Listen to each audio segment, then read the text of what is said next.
கிராமங்களில் நடைபெறும் பல வருடங்களுக்கு பிறகு சீலை உடுத்தவர்களின் படைப்பு திருவிழா.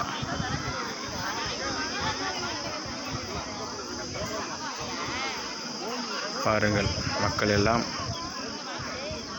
தான் பிறந்த வளவுக்கும் சம்பந்தம் பண்ணிய வளவுகளுக்கும் வந்து பொங்கல் வைத்து கிடா வெட்டி கிராமம் தோறும் பல இதற்கு முன் 8 வருடங்கள் 10 வருடங்கள் கடந்து நடந்தது.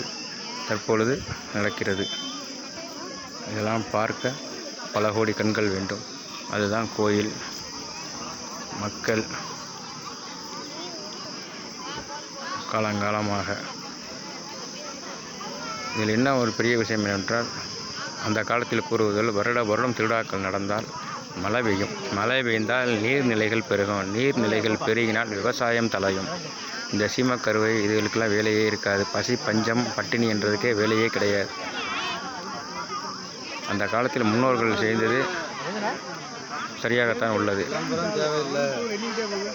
வருடம் செய்யாதது பண்ணியதால் சிம்மக்கருவிகளாக மண்டி பல திருவிழாக்கள் தடைபட்டு நின்றும் போய் நடத்த முடியாமல் மக்கள் ஊர் விட்டு ஊர் பஞ்சம் பழைக்க சென்றவர்கள் ஆகிவிட்டார்கள். பாருங்கள், தற்பொழுது 1 வார காலமாக கடுமையான மழை.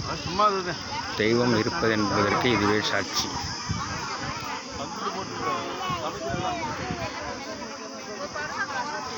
வானம் இருண்டு கொண்டு வந்துவிட்டது. பாருங்கள்,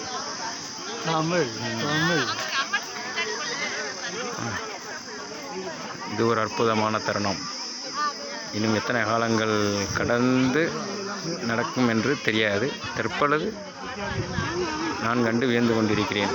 பாருங்கள், ஆண் விறகு கொண்டு வந்து பானமுட்டியில் சமைத்து கம்மாவில் தண்ணி ஏற்றி பற்ற வைத்து வருவது மிக்க சந்தோஷம்.